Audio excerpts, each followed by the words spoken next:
بيعمل كحائط صد للأمراض اللي هي الفيروسية أو البكتيرية المنتشرة خلال الموسم ده. صدقني مش هتحتاج لأي أدوية ولا تحتاج لأي تحصينات، زائد إن أنا بزود بيها الإنتاج بتاعي. بسم الله والصلاة والسلام على رسول الله. السلام عليكم ورحمة الله وبركاته. ازيكم يا جماعة، عاملين ايه؟ يا رب دايما تكونوا بخير. ان شاء الله النهارده هنتكلم على حاجة بإذن الله هتزود عندك الإنتاج، هتخلي الحمام عندك صحته كويسة، وبإذن الله مش هيجيلك أي أمراض طول فترة الصيف أو في الشتاء.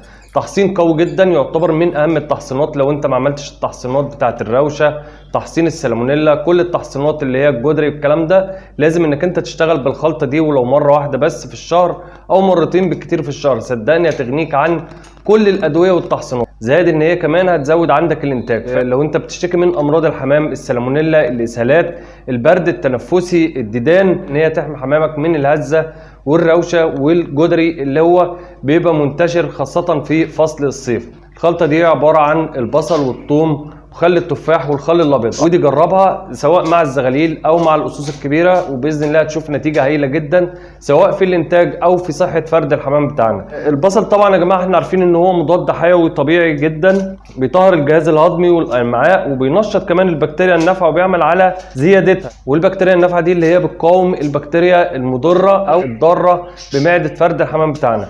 فده عنصر مهم جدا لازم ان انا اهتم بيه، اللي هو بيتكون في البصل. الليمون طبعا احنا عارفين ان هو مقاوم للبرد والتنفسي، زائد كمان ان هو رافع مناعه وبيعمل على توازن ضغط الدم، يعني مش هيجي لنا ولا هزه ولا روشه.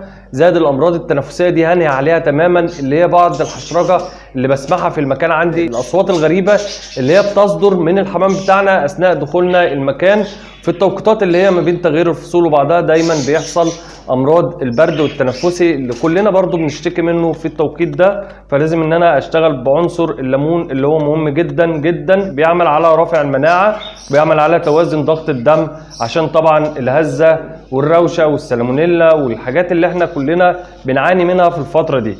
الثوم طبعا هو مضاد حيوي طبيعي جدا ومطهر للامعاء وطارد للديدان، والديدان هي العامل الاساسي اللي هي بتعطلنا عن الانتاج. لو احنا فعلا نهينا على الديدان هيفضل عندنا الانتاج مستمر، وهتشوف زياده فعلا في الانتاج وهتسمع صوت الزغاليل عندك.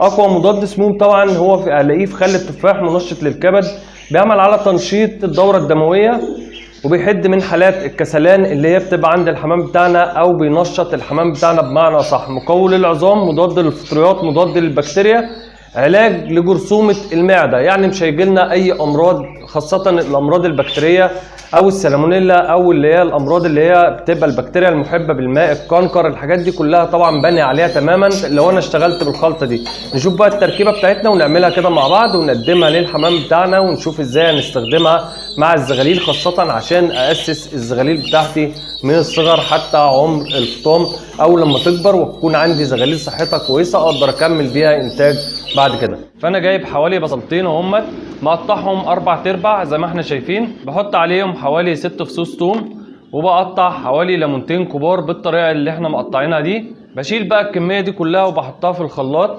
بعد كده ببدا اضيف عليها اللي هو الخل الابيض اللي انا اتكلمت عليه، بحط طبعا حسب الكميه برضو اللي عندي، بحط معلقتين اهو كده بالطريقه دي، وبحط بقى كوبايتين ميه، وابدا ان انا اخلط المكونات دي كلها في بعض لحد ما تتجانس زي ما احنا شايفين كده. بعد كده ببدا ان انا اصفي الخلطه بتاعتنا، بحطها طبعا في ازازه زي دي كده. دي كده يا جماعه دي الكميه اللي همسق بيها للحمام بتاعنا اللي في السلاكه، ودي الكميه اللي همسق بيها للحمام اللي هو السايب. وادي خل التفاح بتاعنا، بحط منه غطيين برضو من خل التفاح عليها وارجعها كده عشان تتجانس مع بعض. الكميه اللي انا همسق بيها دي حوالي 8 لتر، فانا هحط على كل لتر 10 سنتي اهو كده يا جماعه. الغطا ده حوالي 5 سنتي، ده انا حاطط هنا حوالي 2 لتر، فانا هحط مثلا 4 غطيان من دول.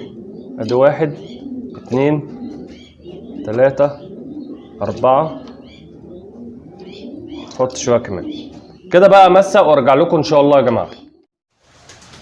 زي ما احنا شايفين كده يا جماعه، مهم جدا ان احنا لازم نعطش الحمام. بص انا معطش الحمام بطريقه غير عاديه. الحمام بتاعنا بيتهافت طبعا على الادويه او الاعشاب اللي احنا بنقدمها، فبالتالي بيستفاد منها باكبر قدر من الامكان. اللي بقدمها على الكلفه دي طبعا الطفل اللي هو انا صفيته من البصل والثوم، بصفيه كويس جدا وابدا انشفه شويه في الشمس، واحط منه معلقتين كده على الكلفه اللي انا هقلب بيها للحمام بتاعنا بالطريقه دي كده، ونبدا بقى نقلب الكلفه بتاعتنا اهو كده. طبعا لازم ان انا اخليها تدوب في وسط الكلفه اهو كده يا جماعه. مفيش امراض طبعا هتيجي الحمام بتاعنا بالطريقه دي اهي. بص بقى الكلفه تحس ان هي منديه شويه اهي. ايه الحاجه بقى المهمه اللي بعملها مع الزغاليله عشان اختم بيها الفيديو يا جماعه؟ طبعا بجيب الخلطه دي زي ما هي خام كده، وبحط طبعا في اي حاجه زي دي كده بفضي فيها المخلوط ده زي ما هي خام كده، بشتغل بيها مع الزغاليل بتاعتي. مفيش بقى زغلول مني بيقع ولا اي حاجه من الحاجات اللي احنا طبعا بنشوفها ساعات في زغاليل بيجي لها هزه والكلام ده. الزغاليل طبعا صحتها بتبقى زي الحديد، وكمان طبعا الاكل طبعا بيمري عليها. زي ما انا دايما اتكلم، اي اكل طبعا ما هياخدوه من الاهالي هتبص ليه طبعا بيجي على الفرد بتاعنا او الزغلول بتاعنا، بيطلع بقى معايا اوزان حلوه، بيطلع معايا طبعا احجام جميله. وطبعا الكلام ده للحمام عامه كله، يعني مش شرط ان هو يكون لاحم او اي حمام اهو. دي كده انا بمسك الخلطه بعملها مرتين في الشهر، صدقني ما بيبقاش فيه اي مشكله للحمام بتاعنا او للزغاليل. عندي الحمد لله لا روشه ولا اي حاجه من الحاجات اللي دايما بنسمع عنها، الحمد لله بفضل الله.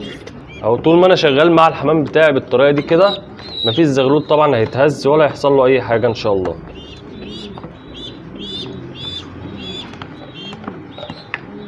دي فعلا بتمنع اي امراض، خاصه الامراض البكتيريه اللي هي بتبقى منتشره سواء في الصيف او في الشتاء، اللي بتتنطط حوالينا في المكان نتيجه الرطوبه اللي هي في الشتاء، ونتيجه طبعا درجات الحراره المرتفعه اللي هي ممكن تضرب في مسقى من المسائي تؤدي بكتيريا للحمام بتاعنا. بامن على الكلفه بتاعتي بالخلطه برضو زي ما احنا شفنا كده. الخلطه دي مهمه جدا ان انا امن عليها. ريحه البصل والثوم بتقتل اي ميكروب داخل معده فرد الحمام بتاعنا، سواء ان انا اديتها له شرب او ان انا خدت الطفل بتاعها زي ما انا عملته كده. بعود الحمام بتاعي دايما على الريحه اللي هي بتاعت البصل والثوم باستمرار، عشان طبعا لما اجي اقدمه بعد كده ما يحصلش عندي اي حاله تكاسل من الحمام في الكلفه او في شرب الميه او في العشبه اللي انا بقدمها له للحمام بتاعنا. واسف جدا على الاطاله، ويا رب كده اكون قدرت اقدم ماده مفيده لحضراتكم. ما تنسوناش بقى في نهايه الفيديو باللايك والشير واشتراككم في القناه، ويا ريت تفعل زر الجرس لتصلك كل فيديوهاتي. والسلام عليكم ورحمه الله وبركاته.